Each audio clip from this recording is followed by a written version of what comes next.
Hello, my name is Roshan Narayan, and thank you for joining us on In 20. If you're watching us on YouTube, do that back four and protect and pass the ball very, very simple. He is brilliant. If you put leg.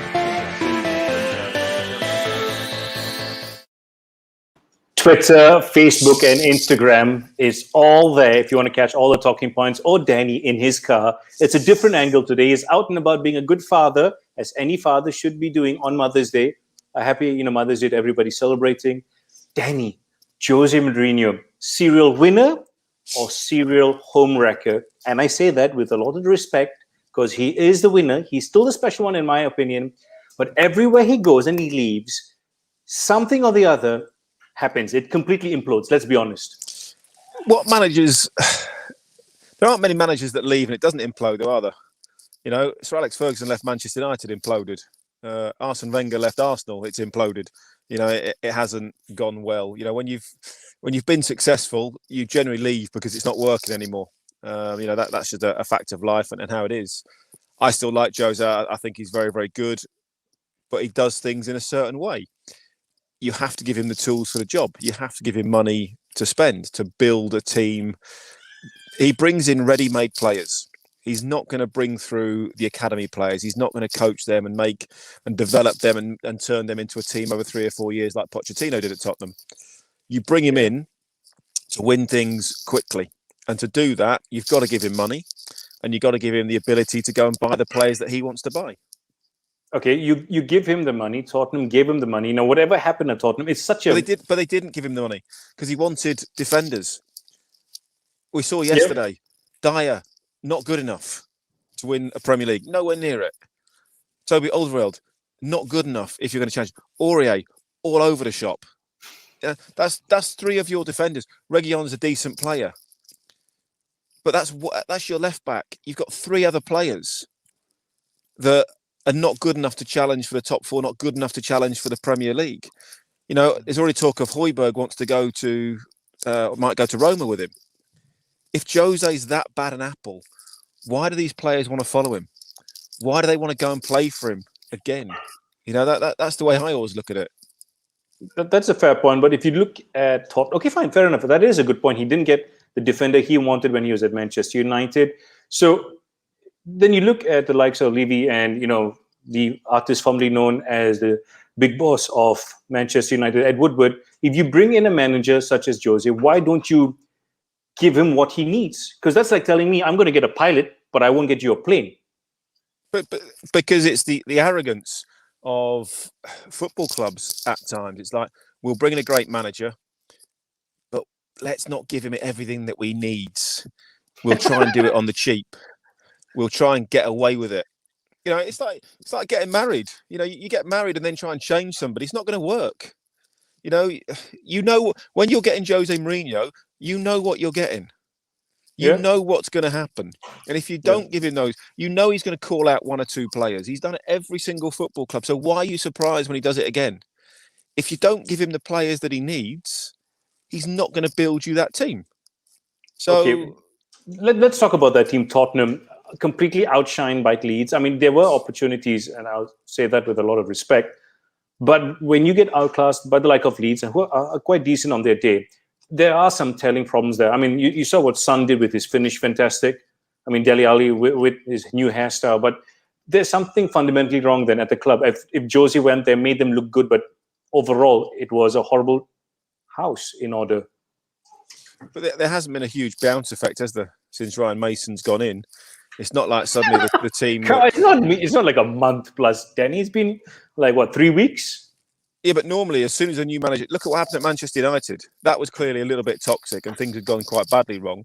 There was an instant impact when a new manager came in. Solskjaer, incredibly inexperienced, but the players just wanted to play. That's not happened at Tottenham. They're not playing suddenly with more energy. They're not playing with a freedom. They don't look any happier, those Tottenham players, than where they were previously. Look at the cup final performance. Abject. Absolutely shocking performance. Is that because how Josie was let go? Could maybe the players revolting? Well, or maybe possibly. They just want to leave Tottenham. You have to start to wonder that Again, why was Jose let go? Were the players happy about that? You bring in Ryan Mason. Yeah, is a nice guy and he's been at the club a long time. Does he command authority? I'm not convinced that he does in that situation. It's a very, very strange one. What did Ryan Mason do yesterday to get that team up for that game? Exactly Not an my awful point. lot. So if you're Harry Kane, who's in high demand, and you're talking about Højbjerg, who might follow Jose, why would any one of these players want to stay at Tottenham? Well, that's going to be the big question. It's what manager they bring in. Who can they bring in at the moment? A lot of people seem to be turning that job down. If they don't get in a top manager, you're thinking, well, Harry Kane's going to go, well, actually, yeah, I'm off. If Kane goes, Ali goes, well, I'm off. Son goes, well, I might be off as well. Alderweireld probably leaves. And all of a sudden, you're left with a rebuilding project that's going to take you 3-4 years to deal with. That's how it's going to be. It's going to be very, very difficult. When they now talk about Graham Potter or Scott Parker. Okay, good coaches, but Scott Parker is like the Frank Lampard situation. Going into a big club, and it's a huge step up to go from where he is at Fulham in his first job to go to Tottenham. Graham Potter, I keep hearing he plays nice football, and I can go and play nice football, get beat every week. That's easy. It's not hard. And this is also, you're talking about a team that was deserved a place in the Super League. So there's high expectations. It is Tottenham. Paulo Fonseca, now the former soon-to-be AS Roma manager, has been linked to it. We'll talk about him in a bit. But AS Roma know exactly what they're getting with Jose Mourinho, correct? Yes, definitely. So is it worth the risk? See, okay, there's new owners. I think they have had two owners since 2019, since Fonseca went into. So God bless him for whatever he had to deal with. You've gotten a new owner. You've gotten a brand new manager who wants money, who wants players. Is this just a little publicity stunt, or do they really want to succeed? I think if you've got money and you're prepared to give it to him, it's a very, very good move. Simple as that. It's a huge football club. Absolutely massive. Look at what he did at Inter Milan over the course of a couple of seasons, because he was allowed to bring in players. And that might be older players, maybe on free transfers. When you bring in Mourinho, you're not building for the future, you're building for the now. You're building for this season and next season. And he might bring in some 30-year-old players that might not be huge transfer fees, but on ridiculous wages. Yeah. That's what you have to do. But they will win games for you. They will be defensively very, very solid. Everyone talks about attacking flair. Well, Liverpool won the league because they brought in Van Dijk and they brought in Alisson and shored up the defence. Manchester City have been magnificent this season because they brought in Ruben Diaz and Laporte's back playing and John Stones has kicked on. That's the difference this season. It's not, Aguero hasn't played, hasn't scored. So actually, it's got nothing to do with that end of the pitch. It's all about, being defensively solid. That's what Jose does. That's what he's very, very good at. He gets in that holding midfield player. We've seen it every single time, every club he's been at. He gets in that key player to play that holding role. He gets a couple of good centre-halves that will defend for their life and can play a little bit. But most importantly, they are defenders. So it's not that difficult, I don't think. If you're prepared to give Jose the tools for the job, I think he will be successful. So now, you're looking at Juventus, who's under a rebuilding strategy for the next few years. Maybe a new manager, you never know. Inter Milan, definitely there. So how long would you give Jose Mourinho? Because this is the first time where he's barely done anything in a football club in terms of winning titles.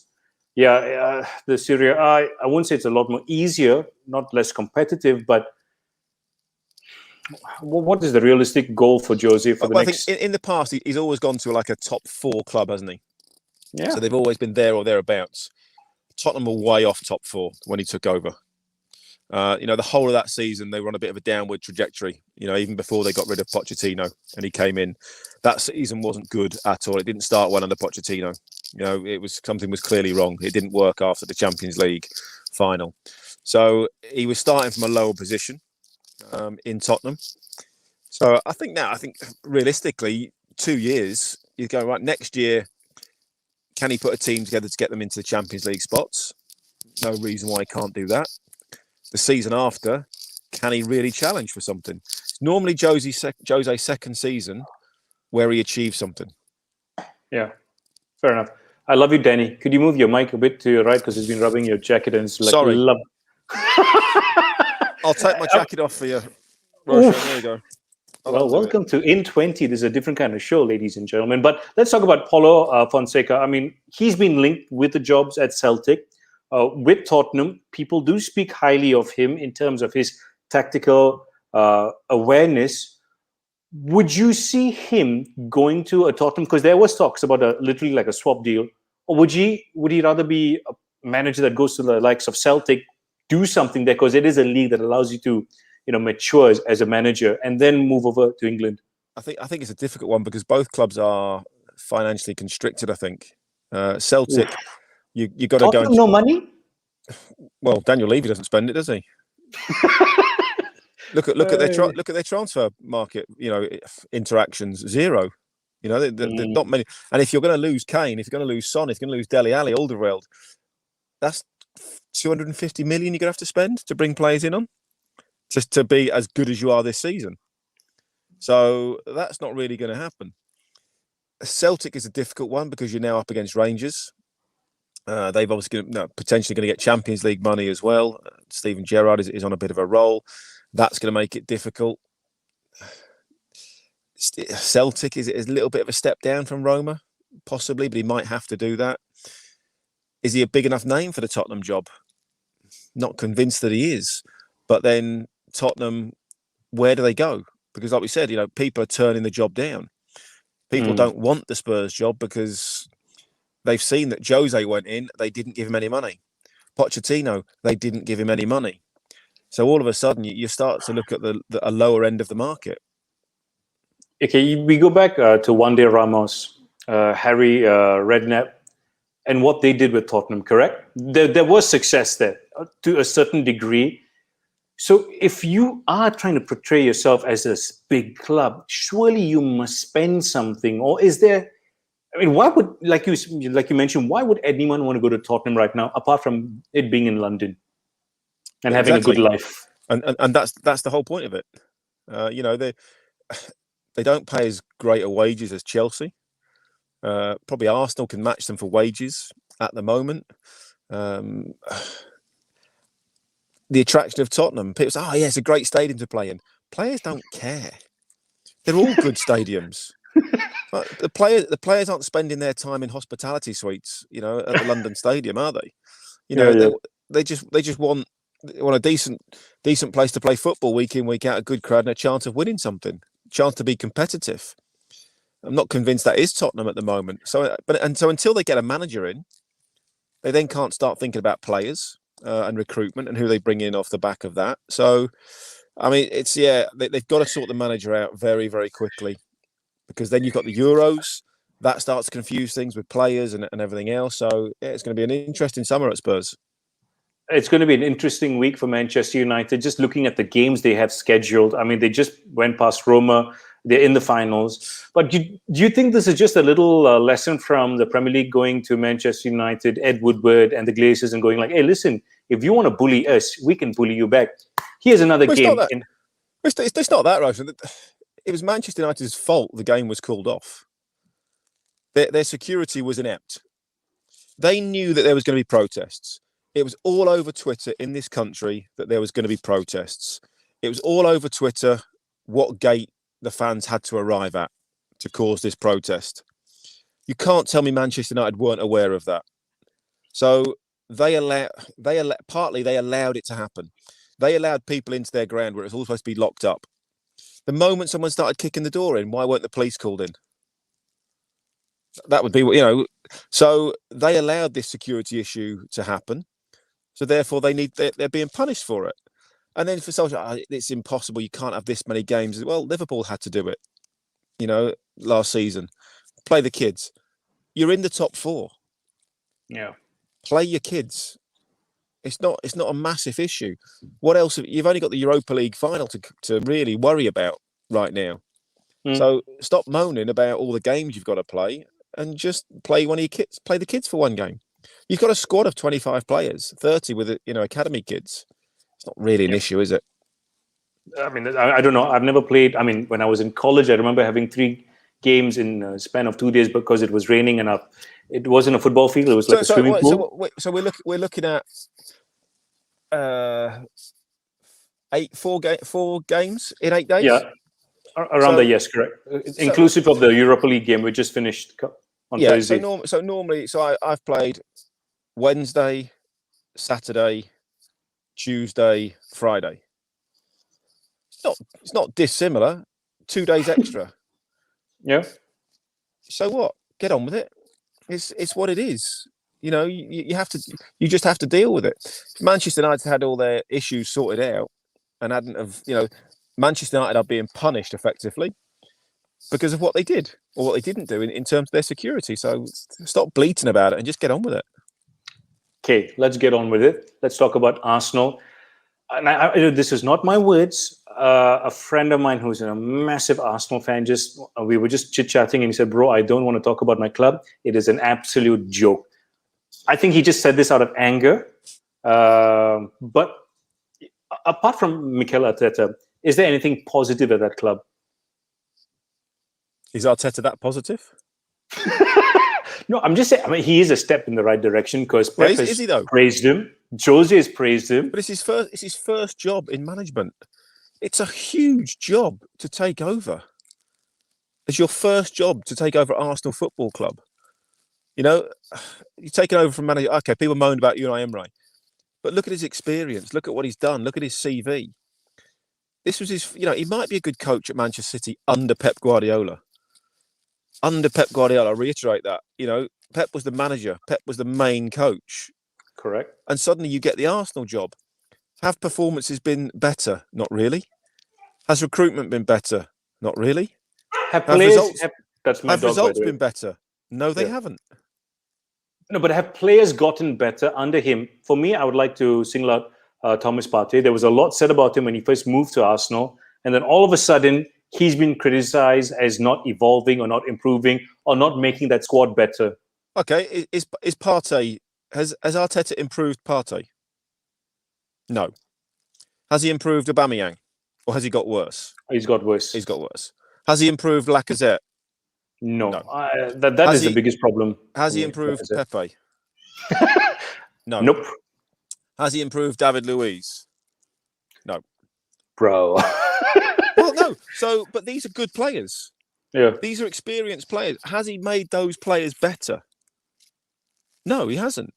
What players has he made better? People go, Smith Rowe's come on, Saka's come on. They would have come on anyhow because they were young kids and they're going to get better. So, again, I think that the job is too big for Arteta. I don't think he's the right man for the job to take Arsenal forward. So if you were to compare Tottenham and Arsenal right now, I don't say that they're on the same boat, but who's got bigger problems? Well, Arsenal have bigger problems because they don't have as good of players. Tottenham's problem is keeping hold of those good players. Tottenham could be in the very, very similar boat come 2 months' time. If Son suddenly goes, if Kane goes, if Dele Alli goes, then all of a sudden you're looking at, hang on a minute, now this is a real problem. And if that is a problem, how do you solve it? For Arsenal, at least. Let's talk about Arsenal. Well, it's money, isn't it? You've got to bring in maybe another coach to go to the next level. You've got to bring in better players because Arteta hasn't made significant difference to Arsenal Football Club since he's gone in at the football club. Are we looking for excuses for all these clubs? Because we are always affiliated to the Premier League. We have the soft spot for the likes of Arsenal, with the history they have had with Vieira and Henry. Are we trying to just find an excuse for them? No, they're good clubs. They're well run and they've got a history, and they've got good players. Mm-hmm. They've got Aubameyang in there, David Luiz in there. They had Ozil in there, World Cup winner. Yeah, it's down to you to get the best out of these players and bring other kids on and improve the team.